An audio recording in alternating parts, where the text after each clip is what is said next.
Eco & Co vous est présenté par la Banque privée du Crédit Agricole Nord-de-France.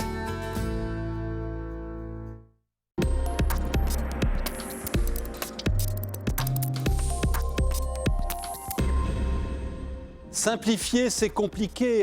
Le refrain de la simplification pour les entreprises. Les gouvernements successifs ont fait des promesses en la matière, mais on ne voit pas venir grand-chose. Alors revenons sur les faits et vous allez entendre les informations de notre expert Grégory Denis en deuxième partie d'émission. Et tout de suite, comment réussir une levée de fonds pour une start-up innovante?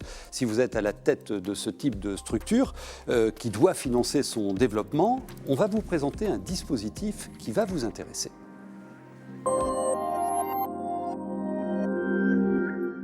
Bienvenue Jean-Pierre Léac, vous êtes responsable du pôle innovation et développement à NFID, l'homme de la situation, pour nous parler des besoins de financement des startups. Alors il y a une enquête qui a été réalisée dans la région il y a 3-4 ans qui montre que le déficit d'accompagnement à la stratégie et au développement de ces entreprises en amorçage, innovantes, il était très important et c'était le premier frein à la croissance et l'accélération du développement. Alors, Super NFID arrive avec ses solutions et vous avez mis en place des actions pour accompagner la levée de fonds, une action également business développement. C'est quoi exactement ? Tout à fait, Jean-Michel, c'est vrai, hein, pour reprendre ce que vous dites, on a constaté que la croissance des entreprises créées, des startups, était freinée par à la fois le manque de compétences en business développement et en levée de fonds. Donc c'était les deux axes sur lesquels on a voulu travailler, puisque si on regarde depuis quelques années, on s'aperçoit qu'on crée de plus en plus de startups. Ça, on y arrive. On a beaucoup d'incubateurs qui travaillent très bien. On a beaucoup de startups qui créent. Avec du fort potentiel. Avec du fort potentiel, mais qui, quelquefois, ne se réalisent pas dans les faits. Au bout de quelques années, on constate que l'entreprise, sur laquelle on avait fondé beaucoup d'espoir, n'a pas le parcours de croissance qu'on avait imaginé. Parce que, justement, elle n'anticipe pas assez ses besoins en financement ? Tout à fait. Les besoins en financement et les besoins en compétences commerciales, ce qu'on appelle vulgairement là, le business développement. Parce que très souvent, le profil des créateurs au démarrage et ce qui les passionne n'est pas le profil dont ils ont besoin pour faire croître leur entreprise. Alors c'est quoi ces deux dispositifs ? Alors, un dispositif business développement, donc axé sur l'aide à la commercialisation, à la formalisation de son offre, à l'internationalisation. Donc, pour être simple, j'ai mon entreprise, j'ai mes premiers produits, maintenant il faut les vendre à grande échelle, les vendre rapidement. Ça, c'est la première action. Et la deuxième action, c'est l'accompagnement à la levée de fonds.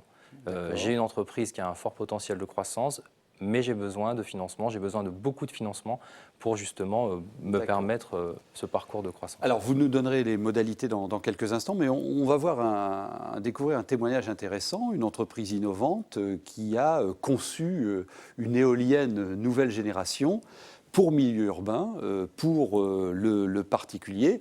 Et là, quand on innove, quand on développe, eh bien, il faut du financement. Et voilà quel a été son chemin. Regardez. Elle n'a rien d'une éolienne traditionnelle et pour cause, elle est spécialement conçue pour le milieu urbain. À l'origine de son développement, Quentin Dubrul, à la tête d'Uneol, jeune entreprise innovante qui développe une gamme d'éoliennes individuelles. C'est une éolienne de type Savonius qui est adaptée pour les zones urbaines. Et sa grande innovation, elle repose à deux endroits. Le fait d'avoir enlevé le mât central au niveau de l'éolienne pour avoir vraiment une bonne circulation de l'air et d'utiliser des matériaux biosourcés pour sa composition, donc des composites en fibre de lin. Uneol développe en parallèle une application permettant de gérer des productions d'énergie renouvelables, mais aussi de consulter ses propres consommations d'énergie. Pour créer son entreprise, Quentin a fait une première levée de fonds en 2014. À présent, il souhaite en faire une seconde pour développer sa start-up et notamment pouvoir recruter. Là, je commence à avoir des clients, mais ma vraie problématique, c'est d'avoir une équipe pour pouvoir fournir ses clients et continuer à faire grandir ses produits. Donc là, j'ai vraiment besoin d'une levée de fonds, j'ai besoin de recruter, j'ai besoin d'avoir des locaux. Les difficultés à faire une levée de fonds, à mon sens, sont doubles. La première, c'est vraiment de faire un beau dossier, un dossier qu'on peut qualifier de sexy. Et grâce à ce dossier, c'est pouvoir attirer des gens et les faire s'asseoir autour de la même table. J'ai eu la chance d'être au cœur du réseau Ginov, dans un incubateur, l'Appui, qui m'a soutenu dans cette démarche, avec des professionnels, avec les choses à faire pour une levée de fonds. Et vraiment, c'est quelque chose que je conseille à tout le monde. Aujourd'hui, l'éolienne urbaine de Quentin est commercialisée en tant que prototype. Prochaine étape pour le jeune homme, obtenir une levée de fonds afin de recruter une équipe et faire grandir une éole. Voilà, 40 millions d'euros ont été levés ces derniers mois pour financer ce type d'entreprise dans notre région. Alors concrètement, mode d'emploi ?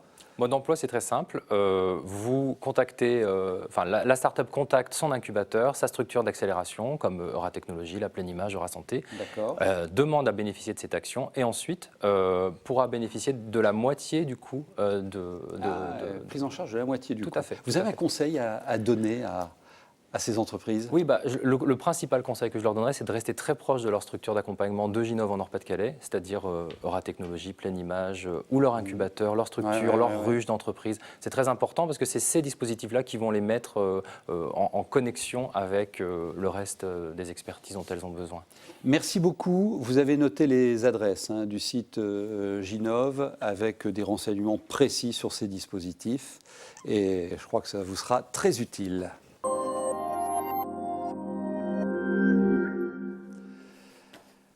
Bienvenue Grégory. Merci. Alors, il paraît qu'on va simplifier.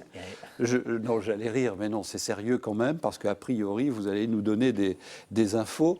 Tiens, j'ai mis simplifier la vie aux entreprises, un rêve, point d'interrogation. Bon, on va voir en quoi ça peut être une réalité. 52, c'est le chiffre que vous nous donnez, ça représente quoi ? Oui, c'est justement le nombre de mesures de simplification administrative qui sont annoncées pour 2015. Ouais. Alors avec les experts, on souhaitait parler de ces simplifications parce que ce sont des gages, en tout cas des sources de compétitivité et d'agilité dans un marché qui est de plus en plus concurrentiel et à l'international. Et nos voisins européens ont entamé cette démarche depuis plus de 10 ans. Donc il y a du boulot, parce que c'est vrai qu'on en parle depuis pas mal de temps. Où en est-on concrètement ? Alors, c'est vrai que c'est un peu un serpent de mer, on en parle très souvent. L'ancienne majorité présidentielle avait entrepris un programme de simplification, ce qu'on appelait le rapport Warsmann, avec 280 mesures. La nouvelle majorité présidentielle a également œuvré sur le sujet et a créé le Conseil de la simplification des entreprises début 2014. Alors, sa finalité, c'est bien évidemment de proposer des simplifications, de donner des orientations, d'assurer le dialogue avec les premiers intéressés qu'est le monde de l'entreprise, les chefs d'entreprise. Et ça, c'est un peu la particularité de ce conseil, c'est qu'il a une coprésidence, une présidence avec un parlementaire et un chef d'entreprise. Et là, petit cocorico régional, puisque c'est une femme de la région, c'est Françoise Holder, du groupe du même nom, qui co-préside ce comité. L'objectif, simplifier la vie des chefs d'entreprise. Alors, simplifier la vie des entreprises, j'ai besoin d'y mettre de la chair. Vous avez quelques exemples ? Alors, il y a quelques exemples. Un premier, c'est le principe du silence vaut accord. Ça s'applique pour les mesures qui sont relatives aux directives de l'État. C'est 2/3 des directives, donc pas de réponse, vaut accord. Et en novembre 2015, ça doit se décliner sur les principes au niveau des collectivités locales. Voilà un premier exemple de simplification. Un deuxième, dans le secteur du bâtiment, où on sait que ce secteur souffre particulièrement, un certain nombre d'allègements de réglementation. Par exemple, les normes sismiques dans des zones peu sismiques, ça semble évident, mais aussi pouvoir paralyser certaines démarches pour accélérer les mises en chantier et donc anticiper du chiffre d'affaires. D'accord. On parle de 600 millions à 3 milliards d'euros au niveau national. Donc c'est significatif. Ça pèse, Et alors sur les 52 mesures annoncées, est-ce qu'il y a d'autres avancées à venir rapidement ? Oui, alors il y en a un certain nombre. Il y a la lettre recommandée électronique qui sera reconnue par les pouvoirs publics, simplification de la fiche de paye.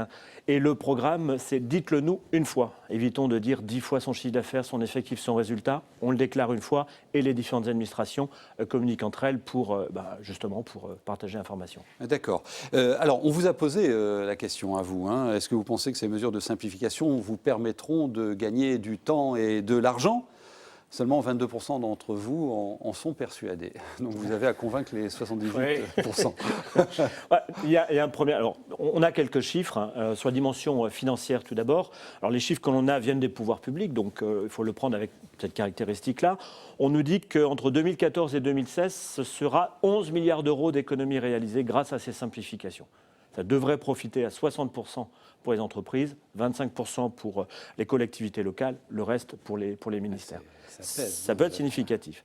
Ensuite, pour les entreprises, bien évidemment que l'allègement de l'administratif est source de compétitivité, donc c'est une évidence, c'est nécessaire, mais ça doit aussi permettre de gagner du temps pour être plus agile sur les marchés, mais aussi sécuriser les entreprises avec un environnement beaucoup plus clair, beaucoup plus lisible, et bien pour que tout simplement elles osent entreprendre et investir et créer de l'emploi. Bon. Quels conseils vous pouvez donner aux entrepreneurs qui nous écoutent pour essayer d'utiliser au mieux ces dispositifs de simplification ? Le premier conseil que l'on peut donner, que l'on donne à nos adhérents, c'est déjà d'être en veille. Donc on l'organise, la veille réglementaire, économique, pour justement... Ouais, mais il y a plein d'infos. Voilà. Et on leur facilite le boulot. On leur facilite le boulot en leur diffusant les informations de façon ciblée, notamment grâce aux réseaux sociaux aujourd'hui qui nous permettent de cibler l'information. Le deuxième conseil qu'on leur donne, c'est de pouvoir identifier les impacts sur leur organisation, sur leurs outils. Ça, vous savez le mesurer. On peut l'accompagner, l'identifier et donc mettre en place les plans d'action. Ça, c'est le deuxième point. Et puis le troisième, c'est justement de former le dirigeant et ses équipes au changement de l'environnement, notamment réglementaire, eh bien pour pouvoir saisir les opportunités.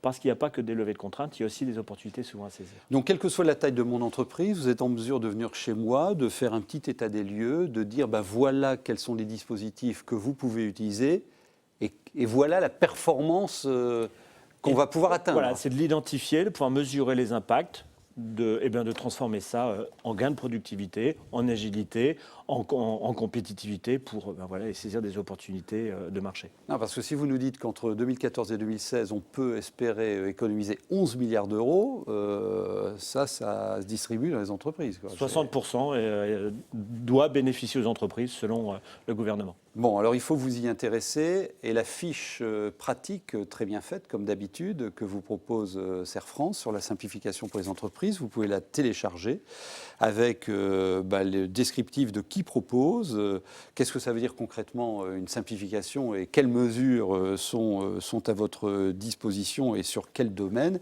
et avec un texte intéressant sur l'évaluation des économies attendues. Merci beaucoup. Merci. Et merci à vous. À très bientôt.